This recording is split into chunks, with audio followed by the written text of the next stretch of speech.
Tonight, you'll probably lie awake. You'll check the time, do the math, realize you have 5 hours left if you fall asleep right now. Then you'll check again in 20 minutes.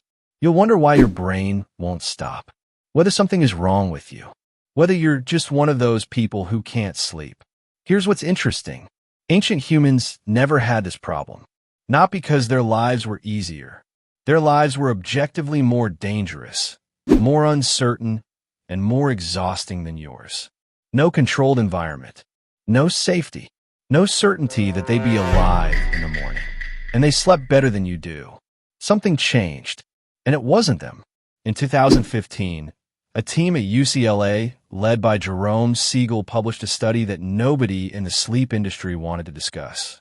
They tracked sleep in 3 modern hunter-gatherer groups: the Hadza in Tanzania, the San in Namibia, the Tsimane in Bolivia.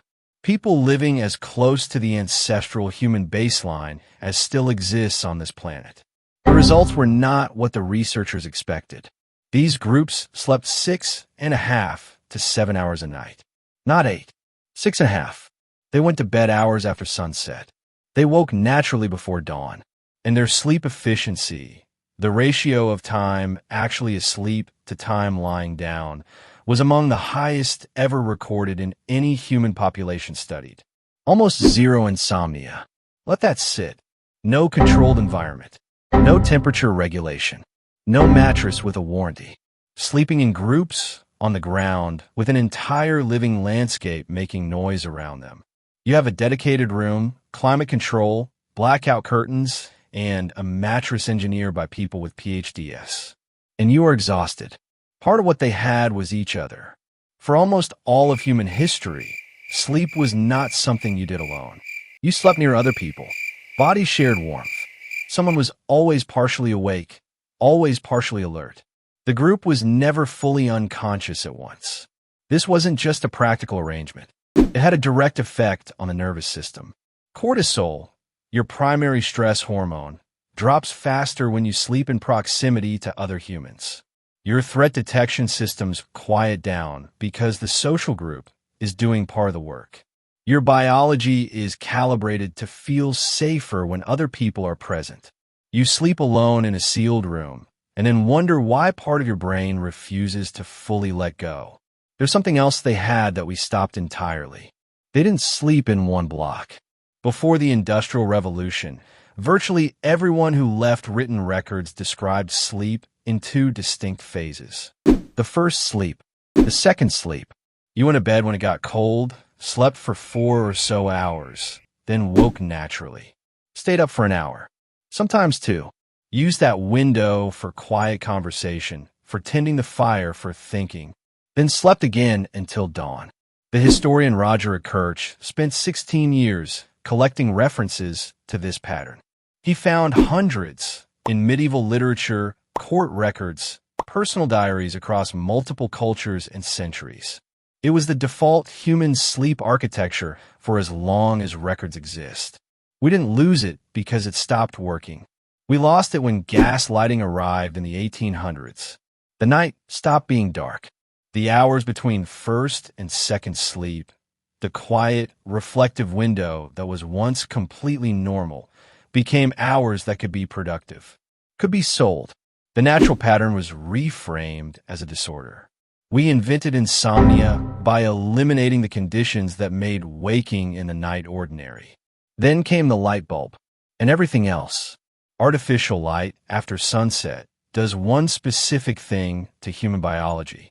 It suppresses melatonin.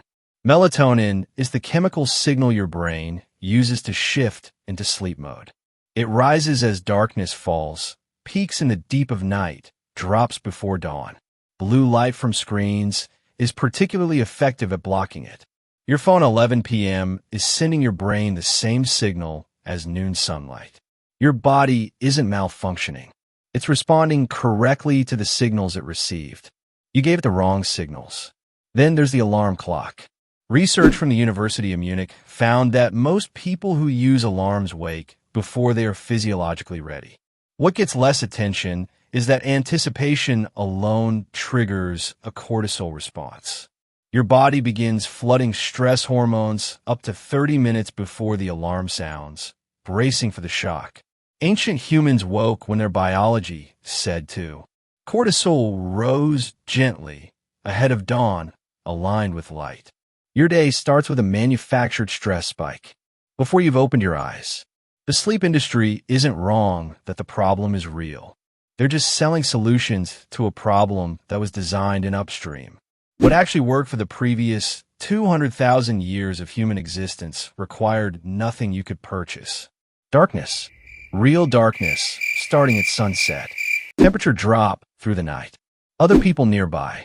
No forced waking. Permission to be awake at 3 a.m. and not call a failure. That was the baseline. It asked nothing of you except conditions that modern life systematically removed. Here's what's worth sitting with. You are running the same biological hardware as a person from 50,000 years ago. The same sleep architecture. The same melatonin cycles. The same calibration toward temperature drop, toward social proximity, toward darkness that actually means dark. That hardware hasn't been updated. There is no patch. When you wake at 3 a.m. and your brain starts moving, you're not broken. That window was once used. It was once the hinge of the night, the quiet middle that every human before the industrial age moved through without anxiety. You're not failing at sleep. You're running ancient software in a world that was never designed to run it. The Hadza don't have a word for insomnia. They don't have a concept for it. They sleep in dirt and firelight, surrounded by other people, cooled by a night that gets genuinely cold, and wake with the sun feeling like they've slept. You have everything they didn't, and you're still checking the time.